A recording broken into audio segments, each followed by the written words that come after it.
Assalamualaikum warahmatullahi taala wabarakatuh.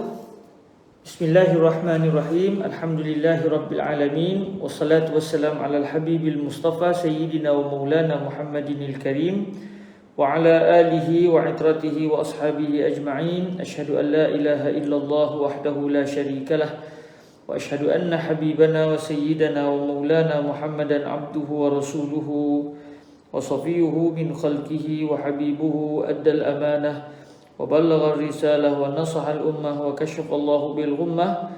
Allahumma salli wa sallim wa zid wa barik ala al-habibil mustafa sayyidina wa maulana Muhammadir rasulillah wa ala alihi wa itratihi wa ashabihi wa man walah. Amma ba'd. Alhamdulillah, kita bersyukur kepada Allah Subhanahu wa taala dengan keizinan daripada Allah kita dapat bertemu pada hari ini, dan saya sangat-sangat mohon kemaafan kepada semua kerana sudah hampir sebulan kelas yang sepatutnya setiap minggu kita bersama, tetapi disebabkan beberapa perkara yang berkaitan dengan ruah antaranya yang tidak dapat dielakkan menyebabkan saya terpaksa untuk tidak mengadakan kelas dalam minggu-minggu yang lepas. Tapi pada hari ini alhamdulillah, pada 29 Mei kita telah berjaya bertemu semula dalam majlis pembacaan kitab Qurratul Ain dalam menghuraikan matan Al-Waraqat karangan Imam Al-Haramain Al-Juwaini. Semoga Allah Subhanahu wa taala memberikan terus peluang kepada kita untuk mendalami kitab ini biiznillah Subhanahu wa taala. Jadi dalam pertemuan yang sebulan yang lepas kita telah masuk dalam perbahasan tentang Al-Ijma'. Kita telah masuk dalam perbahasan tentang Al-Ijma', dan kita telah meneliti teks yang terakhir kita baca sebelum ini, wa ijma'u hadhihi al-ummati hujjatun duna ghairiha liqaulihi sallallahu alaihi wa alihi wasallam la tajtami'u ummati ala dalalatin, rawahu Tirmizi wa ghairuhu. Jadi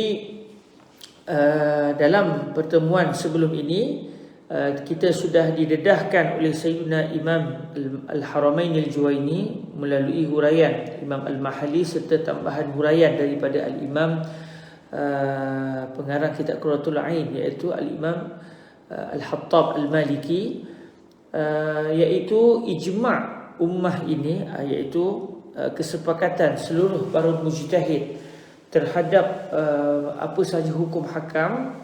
Kesepakatan mereka tanpa ada seorang pun yang berkecuali, semuanya punya satu pandangan.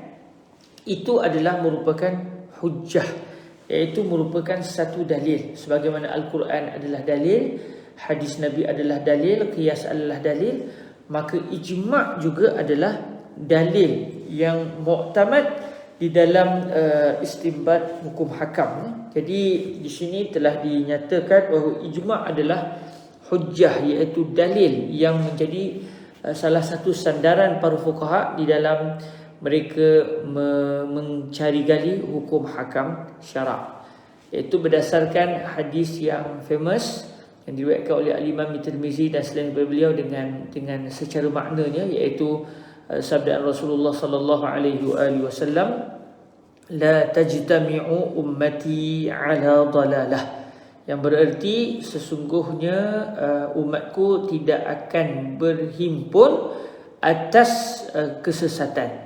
Maknanya apabila para mujtahid ummah, para fuqaha ummah tidak mempunyai pandangan yang pelbagai dalam suatu isu, sebaliknya kesemua mereka bersepakat dalam menyatakan bahawa hukum sesuatu perbuatan tertentu itu adalah wajib contohnya atau sunat contohnya, maka ketika itu kesepakatan para fuqaha ini adalah dalil yang menunjukkan bahawa itu adalah kehendak Allah Subhanahu wa taala. Jadi kesepakatan para mujtahid adalah dalil yang wajib dipegang.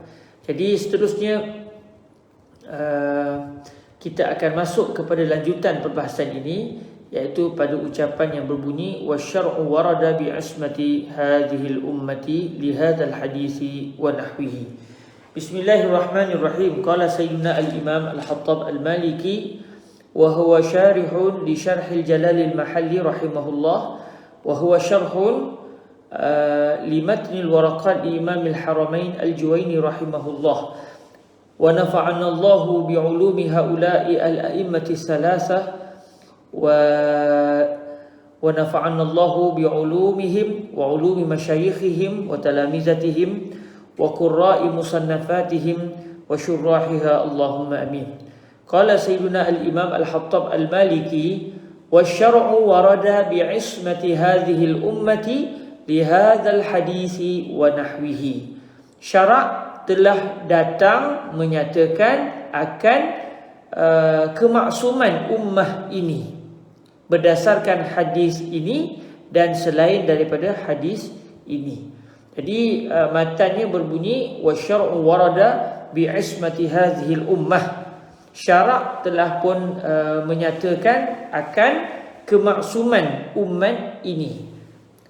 Jadi maksud yang diinginkan oleh Imam Al-Haramain Al-Juwaini dalam teks matan ini adalah apabila berlaku al-ijma', maka ijma' yang berlaku iaitu seluruh para ulama yang telah bersepakat bahawa hukum bagi suatu perbuatan tertentu contohnya adalah wajib katakan atau sunat, maka kesepakatan mereka itu adalah maksum.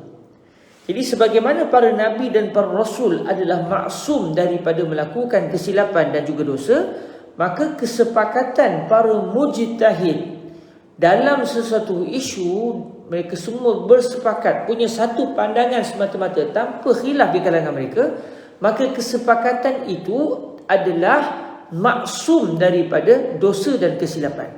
Maknanya Allah Subhanahu Wa Taala serta baginda Nabi sallallahu alaihi wasallam telah menyatakan bahawa setiap mujtahid itu, walaupun kalau melihat kepada setiap individu mujtahid seperti Al-Imam Asy-Syafi'i contohnya, maka kita tidak akan mengatakan Al-Imam Asy-Syafi'i adalah maksum, kerana yang maksum hanyalah para nabi dan para rasul.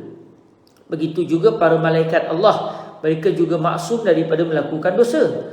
Selain daripada para malaikat, selain daripada para nabi dan para rasul, maka tidak ada yang maksum, iaitu tidak ada yang sunyi daripada kesilapan, bahkan mungkin akan melakukan kesilapan. Adapun para malaikat dan juga para nabi serta para rasul, maka mereka tidak memiliki kesilapan sama sekali. Kenapa? Kerana Allah telah menjaga mereka daripada jatuh ke lembah kesilapan dan juga kesesatan. Jadi apabila begitu, maknanya Al-Imam Asy-Syafi'i mungkin pernah melakukan kesilapan dalam ijtihad beliau. Imam Abu Hanifah juga begitu, Imam Malik juga begitu. Maknanya setiap individu mujtahid itu tidak mustahil telah tersilap. Maknanya kalau mereka berbeza pendapat kepada 3-4 pendapat, maknanya yang betul hanya satu. Katakan ada 4 pendapat, Imam Syafi'i punya pendapat, Imam Abu Hanifah punya pandangan yang lain, Imam Malik juga pandangannya lain, Imam Ahmad pandangannya lain. Ada 4 pandangan dalam satu isu katakan. Maka ketika itu yang betul siapa? Yang betul hanya seorang. Yang 3 orang lagi adalah silap. Cuma kita tak tahu kesilapan mereka dan mereka juga tidak tahu di mana kesilapan mereka sewaktu mereka di dunia. Nanti di akhirat barulah kita tahu antara 4 pandangan yang diperselisihkan oleh para ulama ini sebagai contoh, mana satu yang diinginkan, yang benar, yang kena dengan kebenaran di sisi Allah Subhanahu Wa Taala. Jadi setiap mujtahid itu sendiri kalau melihat kepada diri mereka, mereka tidak maksum. Tetapi apabila setiap mujtahid ini bersepakat, maknanya katakan pada zaman Al-Imam Asy-Syafi'i, semua mujtahid pada zaman Imam Syafi'i, katakan ada 60 orang, Katakan ada 60 orang para mujtahid yang hidup pada zaman Al-Imam Asy-Syafi'i. Katakan 60 orang mujtahid ini telah bersepakat, tidak ada seorang pun berbeza pendapat bahawa perbuatan bagian-bagian adalah hukumnya sekian. Semua satu pandangan. Maka ketika itu telah berlakulah ijma', maka kita boleh menyatakan bahawa pandangan yang telah disepakati itu memang betul 100% dan itulah yang diinginkan oleh Allah, kerana umat Nabi Muhammad tidak akan bersepakat di dalam kesilapan. Jadi kalau sebelum ini perbahasannya adalah wa ijma'u hadhil ummah hujjah. Ijma' umat ini adalah dalil. Sekarang perbahasannya, selain daripada ijma' adalah dalil, adakah ijma' itu berkemungkinan mempunyai kesilapan? Jawapannya tidak. Kerana ijma' adalah maksum. Ijma' adalah maksum. Dan Imam Asy-Syafi'i, apabila pandangan beliau bersepakat dengan semua para mujtahid pada zaman beliau, maka kesepakatan pandangan ini adalah dipelihara oleh Allah daripada kesilapan. Kerana umat Nabi Muhammad tidak akan bersepakat di atas kesilapan. Jadi ini yang dimaksudkan dengan wasyar'u warada bihi bi'ismati hadhil ummah li hadzal hadithi wa nahwihi. Syarak, iaitu Allah serta baginda Nabi alaihi salatu wasalam telah menyatakan, telah mendatangkan akan kemaksuman umat ini. Maksud maksumnya umat ini iaitu maksumnya para mujtahid umat ini apabila mereka bersepakat dalam sesuatu hukum berdasarkan hadis ini, iaitu hadis yang telah dinyatakan sebelum ini yang berbunyi la tajtami'u ummati ala dalalatin, umatku tidak akan berhimpun atas kesesatan. Maknanya mereka tidak akan bersepakat untuk melakukan atau menyatakan sesuatu pandangan sedangkan pandangan itu adalah salah. Tidak akan berlaku sama sekali. Maknanya apabila mereka bersepakat, tahulah kita bahawa pandangan yang telah disepakati itu adalah kebenaran 100%. Sebagai contoh, apa contoh ijma'? Para ulama telah bersepakat bahawa sembahyang maghrib adalah 3 rakaat.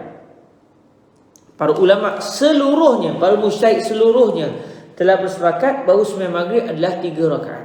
Maknanya kita boleh menyatakan dengan penuh keyakinan bahawa salat maghrib 3 rakaat ini adalah kebenaran yang mutlak, tidak ada kebenaran yang lain selain daripada menyatakan sembahyang maghrib 3 rakaat. Baik, kalau ada satu orang tiba-tiba muncul zaman kita, dia kata bagi saya sepatutnya sembahyang maghrib ni berdasarkan ijtihad saya, kata begitu, ijtihad saya menyatakan sembahyang maghrib ni sepatutnya bukan 3, sebaliknya 4. Kita boleh kata kepada orang itu, kamu sudah salah 100%. Dia kata mungkin pandangan saya betul. Kita kata tidak ada kemungkinan pandangan kamu betul, bahkan kamu memang 100% salah, kerana ijma' sebelum ini telah menyatakan bahawa sembahyang maghrib itu 3 rakaat. Dan apabila para ulama bersepakat, ini menunjukkan kesepakatan mereka itu selamat, sunyi, bersih daripada kesilapan. Berdasarkan hadis ini dan juga hadis-hadis yang lainnya, kalau kita tengok dalil yang menunjukkan kemaksuman ijma' itu adalah banyak. Okey, seterusnya kita pergi kepada perbahasan yang seterusnya, masih lagi dengan ijma'. Apabila sesuatu zaman, para mujtahid pada zaman tersebut telah bersepakat terhadap suatu ketetapan, maka adakah ini bermakna ijma' ataupun pandangan yang telah disepakati oleh para ulama mujtahid dalam satu zaman tidak boleh dipertikai sama sekali, atau mujtahid pada zaman-zaman akan datang boleh mempertikaikan ijma' tersebut? Jadi kita akan masuk kepada satu perbahasan. Apabila ijma' sudah berlaku pada satu zaman, maka ijma' itu akan terus terguna pakai sampai ke hari kiamat. Okey, itu yang akan dinyatakan pada perbahasan ini. Qala rahimahullah subhanahu wa ta'ala, wal ijma'u hujjatun 'ala al-'asri tsani wa man ba'dahu. Ijma' adalah hujjah. Ijma' adalah dalil ke atas zaman yang kedua dan sesiapa sahaja yang ada selepas zaman yang kedua. Jadi maknanya, katakan sebagai contoh, pada zaman Imam Asy-Syafi'i, semasa hayat Al-Imam Asy-Syafi'i, katakan beliau dan juga para mujtahid pada zaman beliau telah bersepakat dalam sesuatu pandangan. Okey, telah bersepakat dalam satu pandangan. Sebagai contoh, kalau betul-betul realitinya, kalau kita tengok pada zaman At-Tabi'in, para mujtahid pada zaman Tabi'in telah bersepakat apabila seseorang itu memiliki hamba perempuan, kemudian hamba perempuan itu hamil, hasil daripada hubungan hamba perempuan itu dengan tuannya, maka anak yang lahir itu perempuan hamba itu tidak boleh lagi dijual. Dia panggil ummul walad, dalam kitab fiqh disebut ummul walad. Maknanya sebagai contoh, katakan kalau sekarang ni zaman tu dah tak ada zaman perhambaan, katakan masih ada zaman hamba. Katakan masih ada zaman hamba pada hari ini. Sebagai contoh lah, hari ini tak boleh lah sistem perhambaannya, sebab umat Islam telah bersetuju untuk membatalkan ataupun menolak sistem perhambaannya. Kerajaan Turki Osmaniyah satu ketika dahulu telah bersetuju dengan bangsa-bangsa lain untuk menandatangani bahawa sistem perhambaan hendaklah ditamatkan. Jadi pada zaman sebelum itu memang ada sistem perhambaan. Contoh, katakan kita hidup pada zaman masih ada hamba. Lalu hamba dijual di pasar. Saya pergi pasar, selain daripada beli ayam, beli kambing, beli barang-barang dapur, beli sayur, beli perabot, saya tengok ada orang jual orang. Tapi orang yang dijual itu berstatus hamba. Contohnya harta, ada berlaku peperangan, kemudian ada tawanan wanita, lalu setelah dibahagikan harta rampasan perang, katakan satu orang dia dapat seorang hamba perempuan, maka dia boleh jual hamba itu di pasar, kerana itu adalah harta. Walaupun boleh dijual beli, bukan bermaksud hamba perempuan boleh dizalimi dalam Islam. Jawapannya tidak. Hamba perempuan tidak boleh dizalimi, hamba lelaki juga begitu, tidak boleh dizalimi. Kerana walaupun dia dari segi statusnya boleh dijual beli, tetapi dia tetap manusia yang wajib ditunaikan haknya sebagai manusia. Makan minumnya tidak boleh dizalimi, tidak boleh dipukul. Kalau disuruh untuk melakukan pekerjaan berdasarkan kemampuannya, maka kalau si tuan itu menyuruh hambanya melakukan tanggungjawab yang tidak mampu dipikulnya atau dizalimi, maka boleh diadukan kepada mahkamah, dan mahkamah boleh mengambil tindakan kepada tuan tersebut kerana dia telah menzalimi hambanya. Cuma hamba tu boleh dijual. Katakan saya pergi ke pasar, saya tengok ada hamba perempuan, kemudian saya beli, saya bawa balik rumah. Maka apabila hamba perempuan itu sudah menjadi milik saya, Islam membenarkan untuk saya melakukan hubungan badan dengan hamba perempuan tersebut. Maka katakan saya telah membeli hamba tersebut, hamba perempuan itu, dan saya telah melakukan hubungan kelamin dengan si hamba perempuan tadi, dan akhirnya 9 bulan selepas itu hamba perempuan itu melahirkan anak hasil daripada hubungan badan antara saya dengan si hamba perempuan tadi. Okey, anak itu adalah merdeka, kerana saya orang merdeka walaupun ibunya seorang hamba. Jadi anak hasil daripada hasil daripada hubungan badan antara saya dengan hamba perempuan tersebut, anak itu adalah anak saya dan tidak boleh dijual beli. Dia bukan berstatus hamba, sebaliknya berstatus merdeka. Okey, hamba perempuan saya itu, dia bukan isteri saya, dia hamba perempuan saya. Boleh tak dijual beli selepas itu? Saya kata, okey, saya dapat anak, so saya nak jual awak ke pasar besok. Boleh atau tidak? Okey, pada zaman sahabat masih berlaku perbezaan pandangan. Namun pada zaman tabi'in, para tabi'in telah bersepakat, para mujtahid yang hidup pada zaman tabi'in, mereka telah bersepakat bahawa ibu kepada anak tadi, maksudnya hamba perempuan yang sudah melahirkan anak tuannya tadi, hamba perempuan itu sudah tidak lagi boleh dijual beli kerana dia sudah menjadi ibu kepada anak saya yang anak saya berstatus orang merdeka. Jadi ini adalah kesepakatan yang berlaku pada zaman tabi'in. Okey. Soalannya, okey, apabila berlaku ijma' pada zaman tabi'in, maka mereka orang-orang Islam yang hidup pada zaman tabi'in tersebut wajib berpegang dengan ijma' itu. Maksudnya kalau ada orang yang dia pergi jual juga hamba perempuannya, sedangkan si hamba perempuan itu sudah melahirkan anak yang memilikinya. Macam tadi, kes tadi, saya ada hamba perempuan, tiba-tiba katakan saya hidup pada zaman tabi'in, hamba perempuan tu saya telah melakukan hubungan dengannya, lalu dapat anak, kemudian saya nak jual. Maka ketika itu saya telah melakukan dosa kerana haram menjual hamba perempuan setelah hamba perempuan itu melahirkan anak hasil hubungan antara hamba perempuan itu dengan tuannya. Okey, pada zaman tabi'in selesai. Kita namakan zaman itu zaman pertama. Okey, selepas kematian seluruh para mujtahid ini, masuklah zaman kedua, iaitu zaman tabi'in. Apabila berlaku zaman tabi'in, ijma' berlaku pada zaman tabi'in contohnya, maka adakah ijma' yang berlaku pada zaman tabi'in wajib juga dipegang oleh orang yang hidup, oleh para mujtahid yang hidup pada zaman tabi'in? Begitu juga zaman yang selepasnya sampai ke hari kiamat. Maknanya apabila berlaku ijma' pada zaman tabi'in, memang kita akan kata orang yang hidup pada zaman tabi'in mesti berpegang dengan ijma' tersebut. Cuma apabila berlalu zaman itu, timbul mujtahid baru pada zaman tabi'in, adakah mereka boleh untuk berijtihad? Dan kalau ijtihad mereka menolak ijma' itu, adakah mereka boleh berpegang dengan ijtihad mereka? Atau mereka tidak boleh berijtihad lagi dalam masalah yang telah disepakati hukumnya pada zaman tabi'in ataupun zaman sahabat contoh. Maka ini yang dibincangkan dalam kitab Al-Waraqat ini.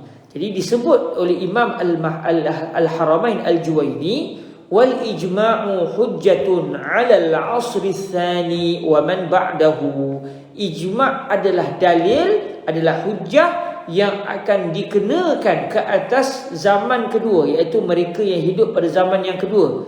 Contoh macam kita datangkan tadi, ijma' berlaku pada zaman tabi'in, maka zaman yang kedua adalah zaman selepas tabi'in, iaitu zaman tabi'in. Dan sesiapa sahaja selepas zaman tabi'in, berdasarkan contoh kita, sampai kepada kita, sampai kepada orang selepas kita, sampai ke hari kiamat. Jadi berdasarkan pandangan yang kuat, apabila ijma' sudah berlaku pada mana-mana zaman sekalipun, maka bermula daripada zaman berlaku ijma' itu sehinggalah ke hari kiamat, tidak boleh mana-mana mujtahid mengeluarkan pandangan yang bertentangan dengan ijma' yang pernah berlaku pada mana-mana zaman sebelum ini. Kerana ijma' adalah hujjah ke atas sesiapa sahaja yang hidup selepas berlakunya ijma'.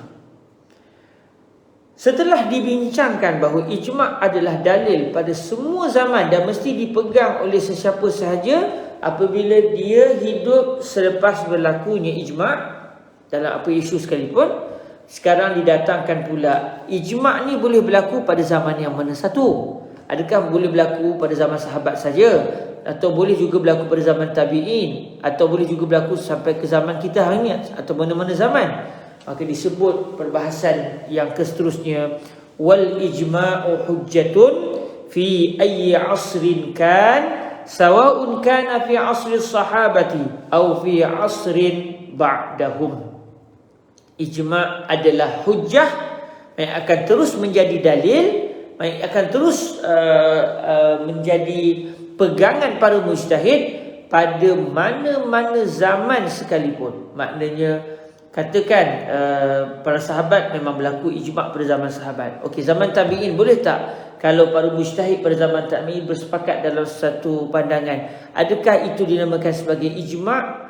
Adakah ia boleh terus dipegang? Jawapannya ya. Sebab tidak ada waktu khusus untuk berlaku ijma'. Bila cukup syarat, bila semua para mujtahid pada zaman itu bersepakat, maka berlakulah ijma'. Tak kira tahun sahabat ke, zaman tabi'in ke, tabi'in ke, zaman pada tahun 2022 ke, tahun terakhir sebelum berlaku kiamat ke, mana-mana zaman sekalipun, kalau telah bersepakat para mujtahid ketika itu terhadap sesuatu pandangan, maka berlakulah ijma' dan dia akan menjadi hujah yang mesti dipegang oleh orang yang hidup pada zaman berlakunya ijma' dan orang yang hidup selepas berlakunya ijma' tersebut. Sebab itu disebut di sini wal ijma'u hujjatun fi ayyi 'asrin kan, sawa'un kana fi 'asri sahabati aw fi 'asrin ba'dahum. Maka ijma' adalah hujjah yang akan terus dipanggil dan dianggap sebagai hujah pada mana-mana zaman sekalipun. Tak kiralah sama ada ijma' berlaku pada zaman sahabat atau ijma' berlaku pada zaman selepas zaman sahabat. Kenapa perkara ini timbulkan? Kerana ada di kalangan pihak yang mendakwa ijma' mempunyai waktu khusus. Ijma' hanya boleh berlaku pada zaman sahabat saja. Ada yang berpendapat semikian. Tetapi pandangan ini adalah pandangan yang lemah, kerana pandangan yang kuat menyatakan tidak ada pengkhususan waktu untuk berlaku ijma'. Maksudnya kalau zaman hari ini, katakan zaman hari ini muncul 2 orang mujtahid, katakan zaman hari ini setelah belajar rajin-rajin, akhirnya Allah takdirkan pada zaman tahun 2022 ni contohnya, timbul 2 orang mujtahid. Ada 2 orang mujtahid. Yang lain belum jadi mujtahid lagi, walaupun ada yang jadi mufti, ada yang jadi majlis ahli fatwa, tapi tak sampai lagi tahap ijtihad. Yang sampai katakan 2 orang. Satu dunia ni 2 orang saja. Seorang di Mesir contoh, seorang lagi di Malaysia. Ya Rabb, biiznillah. Lalu apabila timbul isu baru, tiba-tiba 2 orang ini bersepakat, ulama daripada Syria yang mujtahid ni seorang ni pun sama pendapat dengan mujtahid ada di Malaysia, maka ketika itu kita boleh sebarkan di Facebook, di Twitter, di Instagram, di mana-mana media bahawa ijma' telah berlaku pada tahun 2022 yang menyatakan bahawa hukum bagi perbuatan sekian-sekian adalah begian. Maknanya tak akan orang boleh bertikai, tahun ni tahun 2022, kenapa pula boleh berlaku ijma', sedangkan sepatutnya ijma' berlaku zaman sahabat. Kalau ada orang kata begitu, kita kata Imam Al-Haramain Al-Juwaini sudah menyatakan wa fi ayyi asrin kan, ijma' boleh menjadi dalil dan terus akan menjadi dalil sekiranya berlaku pada mana-mana zaman sekalipun. Tidak dikhususkan ijma' hanya mesti berlaku pada zaman sahabat atau pada zaman tabi'in, atau mesti berlaku di Mekah saja atau di Mesir saja. Tak, di mana-mana tempat, di mana-mana zaman, cukup syaratnya berlakulah ijma'. Okey, setelah diperbahaskan perbahasan ini, kita dibawa pula oleh Imam Al-Haramain Al-Juwaini untuk meneliti satu lagi perbahasan, iaitu adakah apabila para mujtahid telah bersepakat terhadap sesuatu hukum, adakah semata-mata apabila mereka telah bersepakat terus ia dianggap sebagai ijma', atau ia hanya akan dianggap sebagai ijma' apabila seluruh para mujtahid yang bersepakat itu akhirnya meninggal dunia, kesemuanya dalam keadaan tidak ada seorang pun yang bertukar pandangan. Okey, ini perbahasan yang ingin dibincangkan. Maknanya, adakah apabila berlaku saja kesepakatan para mujtahid serta-merta telah berlaku ijma', atau kesepakatan tersebut hanya akan diiktibar sebagai ijma' apabila seluruh para mujtahid yang telah bersepakat itu akhirnya meninggal dunia dalam keadaan tidak ada seorang pun yang menarik balik pandangannya. Baik, kita akan lihat sekarang perbahasannya.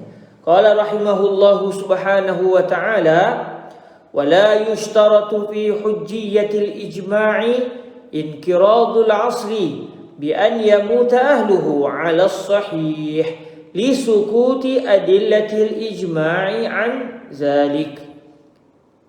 Tidak disyaratkan untuk menjadikan ijma' itu sebagai hujjah, sebagai dalil yang muktabar. Tidak disyaratkan sama sekali untuk berlaku kepupusan zaman, inqiradul asri. Apa maksud inqiradul asri? Maksud inqirad al-asri ini adalah kematian seluruh yang melakukan ijma' tersebut. Disebut inqiradul asri. Maksud dia yang dimasukkan dengan inqiradul asri di sini iaitu mautu jami'il mujtahidin, kematian seluruh para mujtahid. Okey. Sebentar, saya nak tengok secara bahasanya. Inqarada itu apa artinya secara bahasa yang tepat? Kalau di sini dalam kamus disebut, dalam kamus Al-Mu'jam Al-Wasit, inqarada syai' inqata'a. Inqarada al-qaum zahabu wa lam yabqa minhum ahad. Inqarada al-qaum maksudnya matu jami'an. Inqiradan maknanya habis, lenyap, musnah. Itulah maksudnya. Jadi dimasukkan inqiradul asri, kehancuran zaman. Yang dimasukkan dengan kehancuran zaman ini artinya kematian para mujtahid yang telah bersepakat tersebut. Jadi disebut di sini la yushtaratu wa la yushratu fi hujjatil ijma' inqiradul asri bi an yamuta ahluhu 'ala sahih. Tidak disyaratkan untuk menjadikan sesuatu ijma' itu adalah dalil. Tidak disyaratkan mesti berlaku kehancuran zaman. Maksud kehancuran zaman di sini apa dia? Iaitu gambarannya adalah bi'an, iaitu wa taswiruhu huwa bi'an yamuta ahluhu, dengan kematian penduduk zaman tersebut. Maksud bi'an yamuta ahluhu di sini iaitu bi'an yamuta mujtahidu ahli dzalikal asri. Jadi inqiradul asri di sini maksudnya inqiradu mujtahidi al-asri. Tidak disyaratkan untuk sesuatu ijma' itu hanya dianggap dalil sekiranya kematian seluruh para mujtahid yang hidup pada zaman itu. Tak disyaratkan. Maknanya kalaulah para mujtahid itu tak meninggal lagi pun tetap kesepakatan mereka adalah hujjah, adalah dalil kerana ia adalah ijma'. Berdasarkan pandangan yang sahih. Pandangan yang sahih, pandangan yang benar menyatakan bahawa sesuatu kesepakatan mujtahid adalah ijma' dan mu'tabar, dan ia adalah dalil walaupun para mujtahid itu masih lagi hidup mendapat rezeki daripada Allah. Kerana ada satu lagi pandangan yang mensyaratkan ijma' hanya menjadi dalil apabila para mujtahid yang bersepakat itu meninggal dunia seluruhnya. Jadi kalau ikut pandangan yang kuat, tak disyaratkan. Katakan macam tadi zaman kita pada hari ini katakan ada 2 orang saja mujtahid. Apabila kedua-dua orang ini mempunyai satu pandangan yang sama terhadap satu hukum, maka berlakulah ijma'. Dalam isu tersebut. Walaupun dua-dua orang ni tak meninggal lagi, tetap kita boleh menyatakan ijma' telah berlaku dan ia adalah dalil yang mesti dipegang sampai ke hari kiamat. Tidak boleh diubah kepada pandangan lain yang bertentangan dengan ijma' tersebut. Okey, kenapa tidak disyaratkan kematian seluruh para mujtahid ini? Kenapa tuan-tuan disebutkan kematian mujtahid sebab apa? Apa kes? Kenapa kita suka ke mujtahid meninggal dunia? Bukan. Sebenarnya ini kerana ada para ulama yang berpandangan bahawa ijma' hanya dianggap ijma' kalau tak ada seorang pun yang berubah fikiran. Sebab ijma' ni kesepakatan. Walaupun katakan mereka pada mujtahid pada zaman hari ini, katakan 2 orang tadi, kita hadirkan dalam satu majlis dan kita tanya soalan, dua-dua meluahkan pandangan yang sama. Jadi apabila mereka berdua telah bersepakat, walaupun 2 orang saja, sekurang-kurang ijma' berlaku dengan kesepakatan 2 orang mujtahid. Kalau kebetulan zaman tu hanya ada 2 orang mujtahid, katakan zaman tu ada 3 orang mujtahid saja, maknanya ijma' hanya berlaku kalau ketiga-tiga mujtahid itu punya pandangan yang sama. Katakan ada 10, 10 orang lah. Yang penting ijma' adalah kesepakatan seluruh para mujtahid yang ada pada zaman tersebut terhadap suatu hukum.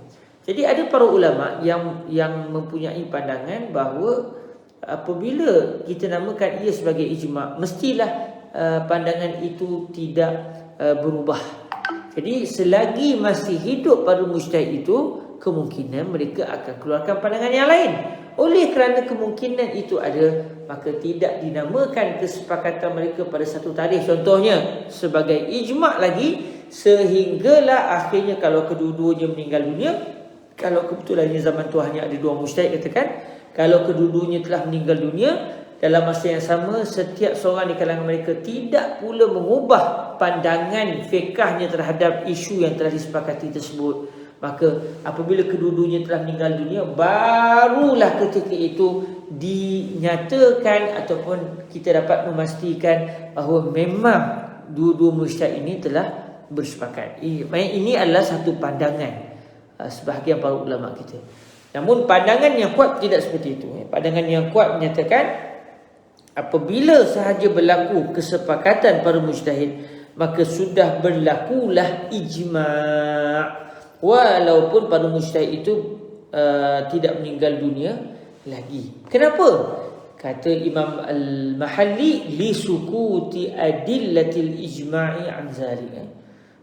Kata Imam Mahalli dan juga Imam Al-Hattab Al-Maliki, kerana dalil-dalil ijma' senyap daripada syarat tersebut. Maksud li sukuti adillatil ijma' an zalika syart wa huwa inqiradul asli.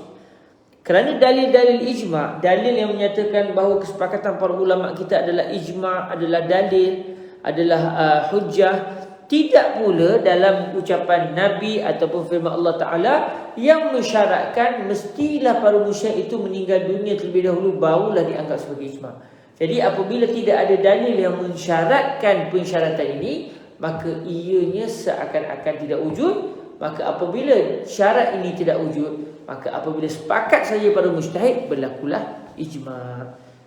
Kenapa? Kenapa tak disyaratkan? Sebab tak ada dalil yang mensyaratkan. Tidak ada pula dalil Quran ataupun hadis ataupun sebagainya yang menyatakan pensyaratan tersebut. So kalau dah tak ada syarat, maka satu perkara itu tidak mempunyai sebarang syarat.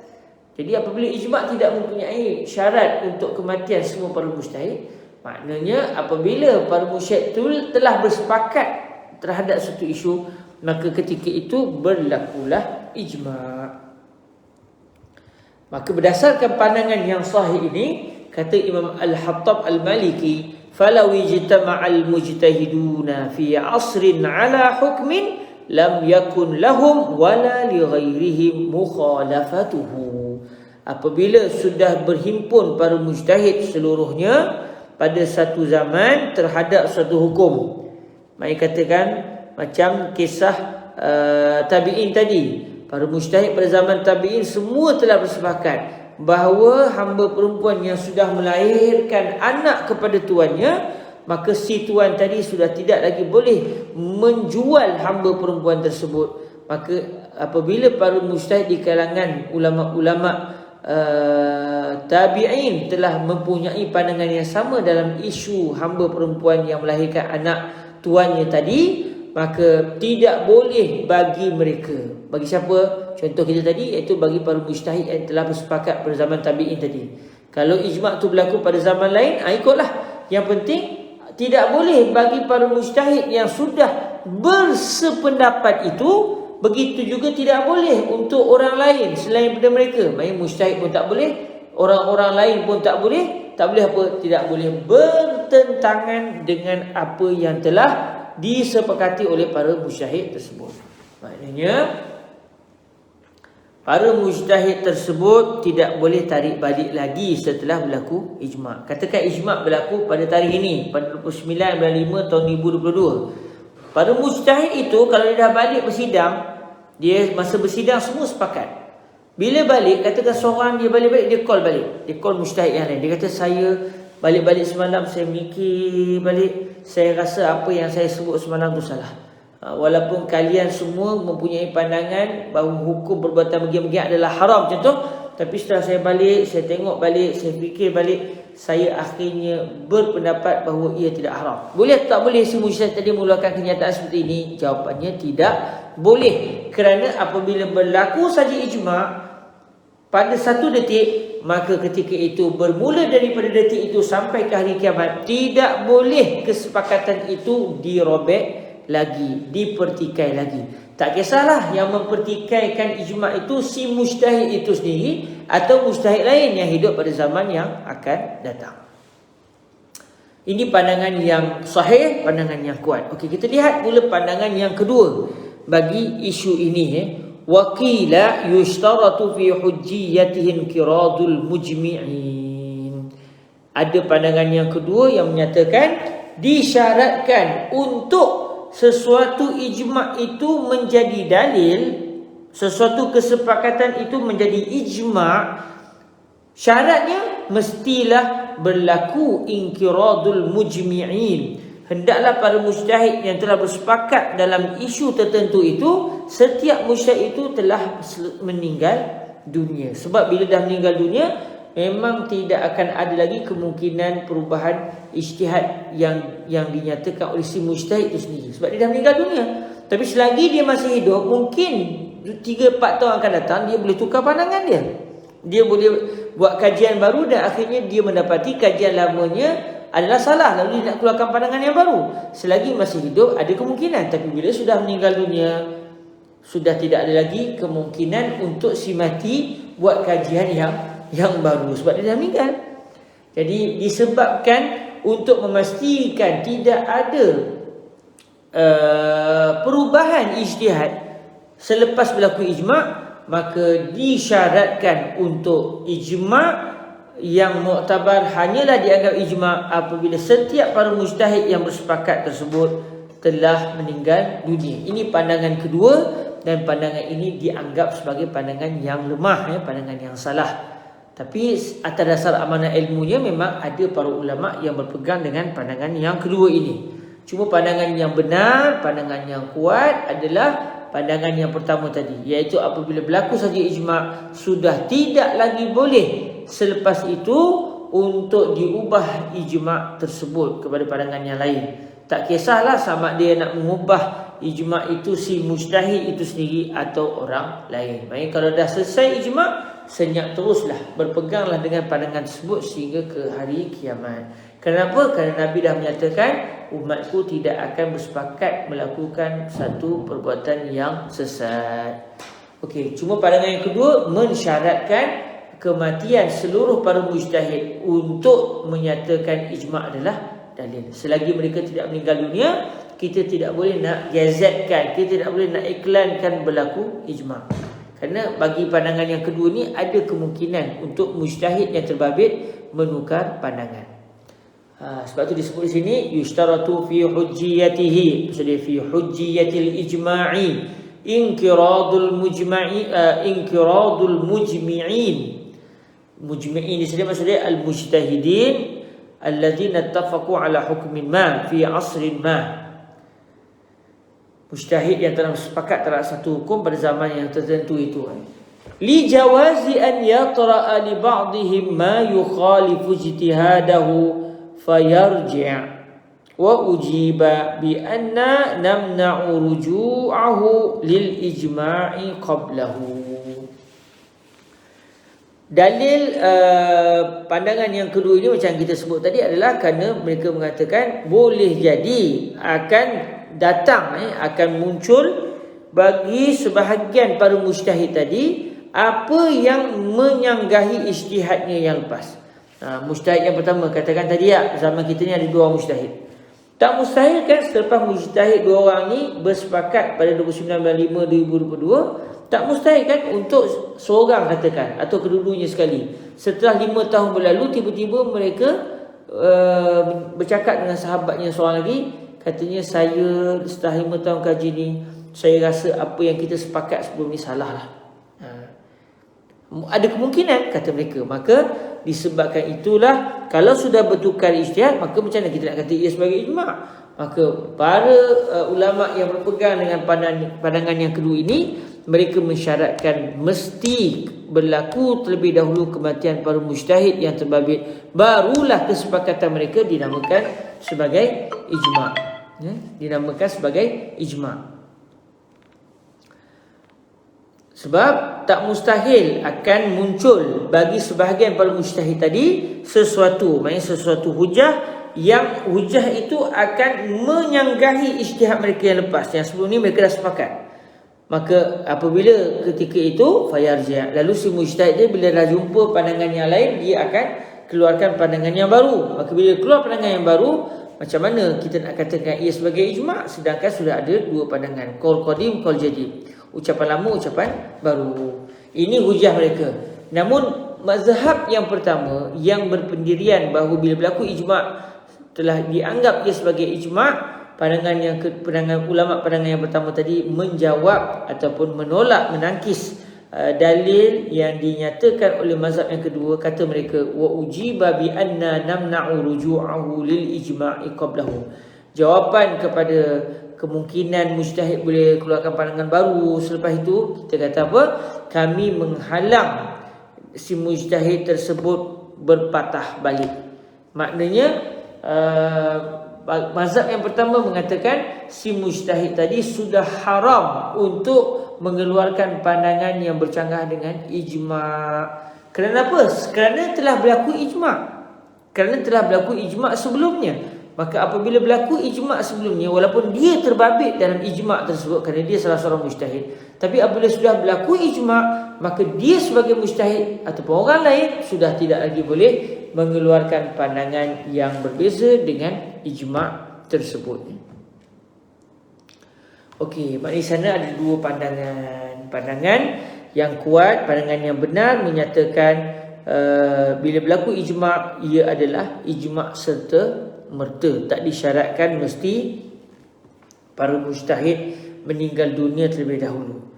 Okey, pandangan kedua pula mengatakan apabila mereka bersepakat, kita tak boleh nak kata lagi itu sebagai ijma'. Kita kena tunggu dulu adakah berlaku perubahan pandangan ataupun tidak sepanjang hidup para mujtahid tersebut. Katakan sampai mati, katakan ada dua orang mujtahid tadi. Pada zaman tu katakan hanya ada dua mujtahid. Akhirnya 10 tahun selepas berlakunya perbincangan dan mereka bersepakat terhadap satu hukum, katakan 10 tahun lepas tu mereka kedua-duanya sudah tiada, meninggal dunia, dalam keadaan kedua-duanya tetap dengan pandangan yang lama, maka ketika mati saja mujtahid yang terakhir, ketika itu bolehlah diiklankan telah berlaku ijma' 10 tahun yang lepas. Okey, sekarang kita nak tengok bagi para ulama yang berpandangan bahawa ijma' disyaratkan untuk kematian para mujtahid terlebih dahulu. Maksudnya pandangan yang kedua, pandangan yang lemah. Kita nak tengok sikit apa lagi perincian yang mereka akan sebut. Sebab mazhab yang pertama dia tak timbul isu ni. Sebab bila berlaku dia ijma' memang dah dianggap sebagai ijma' dan tidak lagi boleh berlaku pandangan lain selepas detik berlakunya ijma'. Cuma bagi pandangan yang kedua yang mensyaratkan mesti para mujtahid yang terbabit meninggal dunia terlebih dahulu, kita nak tengok sikit di sisi mereka perincian-perincian yang terbabit dalam pensyaratan kematian seluruh mujtahid dalam isu ijma' ini. Kata Imam Al-Haramain Al-Juwaini, fa in qulna inqiradul 'asri syartun fayu'tabaru, kemudian datanglah huraiannya lah. Kita baca teks ni sekali dengan mata sekali dengan huraian. Fa in qulna inqiradul 'asri syartun fayu'tabaru fi in'iqadil ijma'i qawlu man wulida fi hayatihim wa tafaqqaha wa sara min ahli lijtihadi fa in khalafahum lam yan'aqid ijma'uhum as-sabiq. Maka berdasarkan pandangan sekiranya, kata Imam Al-Haramain, sekiranya kita berkata kehancuran zaman iaitu kematian seluruh para mujtahid yang terbabit adalah satu syarat bagi sahnya ijma', maka akan diiktibarlah di dalam termeterainya ijma' itu akan diiktibarkanlah ucapan sesiapa sahaja yang lahir pada hayat para mujtahid tadi, lalu anak yang baru lahir ini belajar fiqh dan akhirnya dia menjadi salah seorang mujtahid. Maknanya katakan pada tahun 2022 ada dua orang mujtahid dan akhirnya mereka telah bersepakat. Pada tahun itulah lahirnya seorang kanak-kanak, katakan, ataupun tahun sebelumnya sikit lahir. Tak lama lepas tu kanak-kanak ni jadi alim dan akhirnya sampai ke tahap ijtihad, sampai ke tahap kepakaran fiqh yang tertinggi. Masa kesepakatan sebelum ni hanya ada dua orang, sebab zaman tu hanya ada dua orang mujtahid. 10 tahun atau 5 tahun selepas tu timbul mujtahid baru, mujtahid junior, mujtahid baru. Jadi apakah yang perlu dilakukan oleh mujtahid yang baru ini dalam isu ijma', isu pandangan yang telah disepakati oleh dua orang mujtahid senior sebelum ini? Jadi kata Imam Al-Haramain, kalau kita berpegang dengan pandangan yang kedua, Pandangan yang menyatakan disyaratkan mesti para mujtahid dalam satu isu ijma' kena meninggal dunia terlebih dahulu, barulah dinamakan kesepakatan mereka sebagai ijma'. Maka kalau kita berpegang dengan pandangan ini, kanak-kanak ataupun siapa sahaja yang selepas berlakunya ijma' itu lahir satu kanak-kanak atau membesar satu kanak-kanak, lalu dia jadi seorang mujtahid dalam keadaan mujtahid lama masih ada, masih hidup, maka sekiranya fa in khalafahum lam yanaqid ijma'uhum as-sabiq. Kalaulah mujtahid yang baru muncul tadi, katakan ijma' kesepakatan berlaku tahun 2022. Tahun 2032, 10 tahun selepas itu, seorang ada mujtahid baru. Jadi dah jadi 3 orang mujtahid. 2 mujtahid lama yang masih hidup dan seorang mujtahid baru. Jadi kalau mujtahid yang baru ni tiba-tiba dia kata kepada 2 orang mujtahid senior, saya dapat tahu 10 tahun yang lepas anda berdua telah bersepakat dalam satu hukum. Saya mohon maaf, saya telah buat kajian, saya mendapati berdasarkan pandangan saya, ijtihad saya, apa yang kamu berdua sebut itu adalah salah, kerana yang betul adalah bagian-bagian. Kalau berlaku suasana seperti ini, adakah ijma' yang telah lepas itu dianggap sebagai ijma' atau tidak? Jawapannya, lam yanaqid ijma'uhumus sabiq. Maka tidak termeterailah, tidak berlakulah ijma' para mujtahid tersebut yang lampau. Dan dalam contoh kita tadi, katakan tahun 2022 hanya ada 2 orang mujtahid, dan 2 orang mujtahid ini telah bersepakat dalam satu isu. Contohnya, kedua-dua mujtahid itu zaman kita ni menyatakan disebabkan ada masalah penyakit, maka kita wajib ketika sembahyang pakai penutup muka. Katakan 10 tahun yang akan datang, seorang mujtahid baru timbul, dia buat kajian, akhirnya dia jumpa 2 mujtahid lama, dia kata maafkan saya buat kajian, dengan kajian saya, ijtihad saya menunjukkan bahawa menutup muka dalam solat ini makruh walaupun ketika itu di musim pandemik. Katakan begitu. Jadi adakah ucapan mujtahid yang baru yang bercanggah dengan pandangan 2 orang mujtahid sebelumnya ini dianggap dianggap sebagai sebab tidak berlakunya ijma' atau tidak? Jawapannya ya, bagi mereka yang berpegang dengan pandangan yang kedua. Sebab bila mereka pegang pandangan yang kedua dan mereka syaratkan seluruh mujtahid hendaklah meninggal dunia terlebih dahulu, maka bukan maksudnya mujtahid yang hanya ada pada zaman berlaku ijma'. Kalau selepas itu muncul mujtahid baru sedangkan mujtahid lama masih hidup, maka disyaratkan juga semua mujtahid yang baru itu bersepakat dengan mujtahid yang lama, dan akhirnya seluruh mereka meninggal dunia dalam keadaan tidak berlaku perbezaan pandangan. Barulah dinamakan sebagai ijma'. Tapi katakan mujtahid yang baru tu dia kata, saya minta maaf, saya hormat anda berdua, tapi saya punya pandangan memakai pelitup muka ni, contohnya ini contoh ya, memakai pelitup muka ini adalah makruh ketika solat walaupun di musim penyakit. Maka saya mohon maaf kerana ijtihad saya mengatakan ianya makruh dan bercanggah dengan ijtihad anda berdua. Ketika itu apa yang berlaku? Ketika itu kalau ikut pandangan yang kedua tadi, mereka akan mengatakan kalau begitu tidak berlakulah ijma', sebab sudah ada mujtahid yang berbeza pandangan. Tapi kalau ikut pandangan yang pertama, apa tindakan kita? Kita kata, wahai mujtahid baru, maaf, kamu sudah tidak boleh mengeluarkan pandangan baru sebab telah berlaku ijma' pada tahun 2022 dan mujtahidnya ada 2 orang dan dulu masih hidup lagi. Kalau nak tanya, tak saya pergi tanya. Sebab bila berlaku je ijma', walaupun mereka yang ijma' masih hidup ke dah meninggal ke, tetap orang yang hidup selepas berlakunya ijma' wajib berpegang dengan ijma'. Ini pandangan yang kuat, pandangan yang benar. Tapi sekarang kita nak teliti apakah pandangan-pandangan lanjutan bagi mereka yang berpegang bahawa ijma' hanya berlaku sekiranya para mujtahid seluruhnya meninggal dunia tanpa mengubah pandangan mereka. Jadi kata pandangan yang kedua, kalau timbul orang baru yang hidup pada zaman para mujtahid tadi, kemudian budak itu telah mempelajari fiqh dan akhirnya menjadi seorang mujtahid, Kalaulah si budak itu akhirnya pandangannya berbeza dengan para mujtahid sebelumnya, dalam keadaan mujtahid sebelumnya masih hidup, atau ada yang meninggal tapi masih ada yang masih hidup, maka ketika itu terbatallah kesepakatan yang lepas untuk dinamakan sebagai ijma'. Maksudnya tak bolehlah dinamakan ia sebagai ijma'. Seterusnya, apa lagi lanjutan daripada pandangan yang kedua tadi? Walahum, bagi mereka. Siapa mereka di sini? Iaitu para mujtahid yang telah bersepakat tadi. Kalau ikut dalam contoh kita tadi, 2 orang.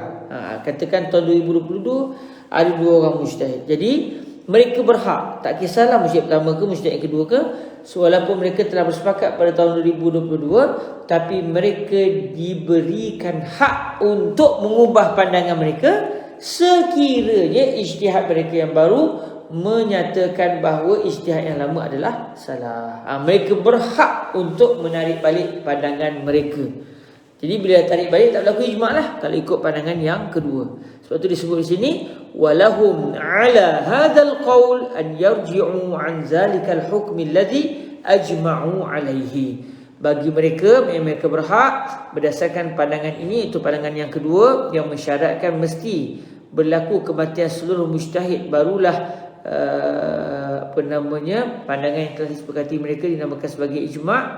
Bagi para mujtahid ini, mereka boleh untuk patah balik daripada hukum tersebut, iaitu hukum yang mereka satu ketika dahulu telah bersepakat bahawa hukumnya adalah bagian.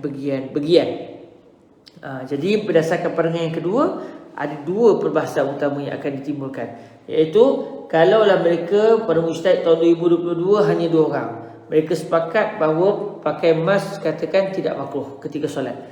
Tak lama lepas tu timbul mujtahid baru. Bila timbul mujtahid baru, kita kena tanya pula pada mujtahid yang baru itu, macam mana pandangan kamu? Kalau sebelum ni 2 mujtahid yang sebelumnya menyatakan pakai mask dalam solat tidak akan makruh sama sekali kerana kita dalam zaman pandemik, contoh. Okey, kalau ikut pandangan yang kedua, kita kena tanya, macam mana pula kamu wahai mujtahid yang baru jadi mujtahid sehari lepas? Adakah kamu sepakat atau kamu punya pandangan yang berbeza? Kalau ikut pandangan yang kedua tadi, mereka menyatakan mujtahid yang baru berhak mengeluarkan pandangan sekalipun pandangan itu bercanggah. Kalau bertepatan, ada peluang nak jadi ijma'. Kalau dah bercanggah, tak berlakulah ijma'.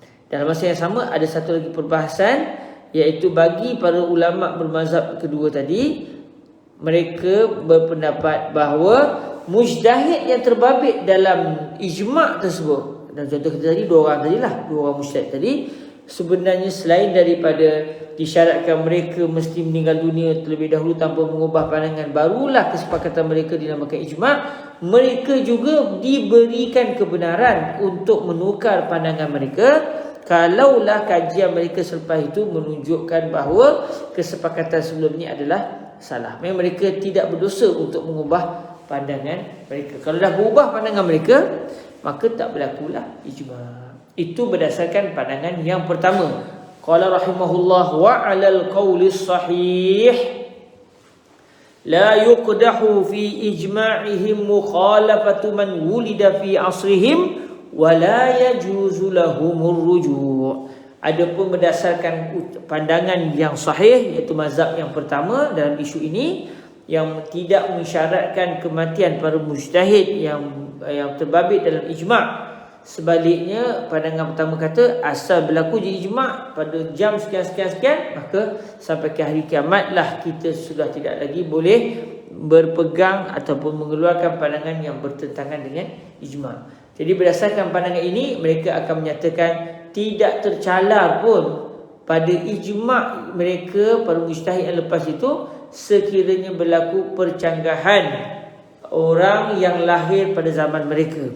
Jadi dalam pandangan yang kuat, kalau ijma' berlaku pada tahun 2022, tak lama lepas tu timbul seorang mujtahid, dia pula keluarkan pandangan yang lain, kita kata minta maaf wahai mujtahid yang baru, mungkin kamu tak tahu sebenarnya 10 tahun yang lepas apa yang kamu sebut ini sudah dibincangkan, dan ketika itu ada 2 orang mujtahid, kedua-duanya menyatakan dengan pandangan yang berbeza dengan pandangan yang kamu nyatakan, maka kamu kena berpegang dengan ijma' yang lepas. Tak boleh keluarkan pandangan yang baru. Walaupun kamu punya kajian menunjukkan bahawa yang betul itu pandangan yang lain, tak boleh dah. Sebab bila sudah berlaku ijma', ini bererti itulah yang Allah Ta'ala inginkan dalam isu tersebut.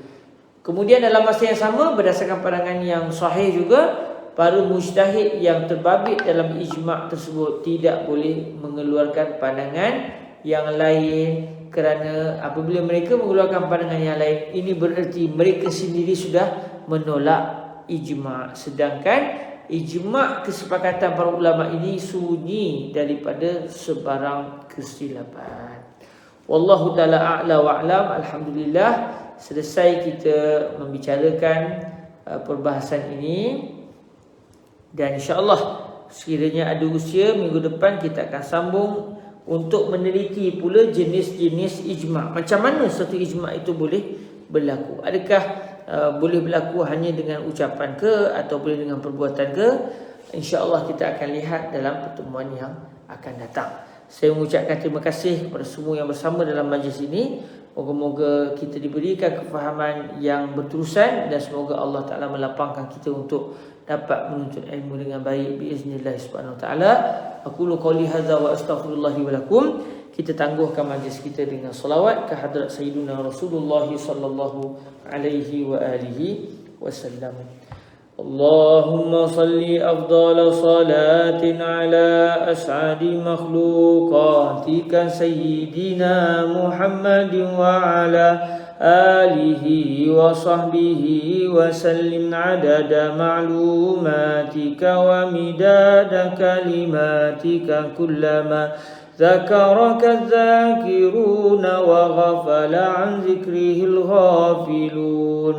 اللهم صل أفضل صلاة على أسعد مخلوقاتك سيدنا محمد وعلى آله وصحبه وسلم عدد معلوماتك ومداد كلماتك كلما ذكرك الذاكرون وغفل عن ذكره الغافلون.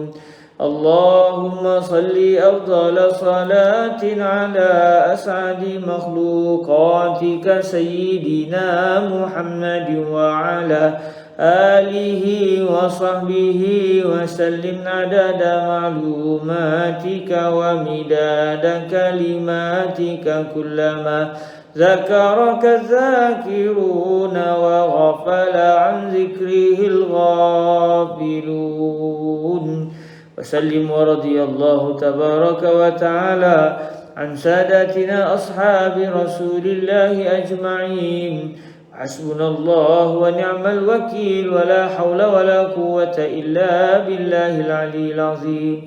سبحانك اللهم وبحمدك أشهد أن لا إله إلا أنت أستغفرك وأتوب إليك. بسم الله الرحمن الرحيم. والعصر إن الإنسان لفي خسر إلا الذين آمنوا وعملوا الصالحات وتواصوا بالحق وتواصوا بالصبر. Jazakumullahu khairul jazak. Moga-moga dalam jagaan Allah, insya-Allah sekiranya ada kesempatan pertemuan akan datang, kita akan masuk kepada teks yang berbunyi wal ijma'u yasihhu biqaulihim wa bi fi'lihim, dan seterusnya insya-Allah. Terima kasih. Assalamualaikum warahmatullahi wabarakatuh.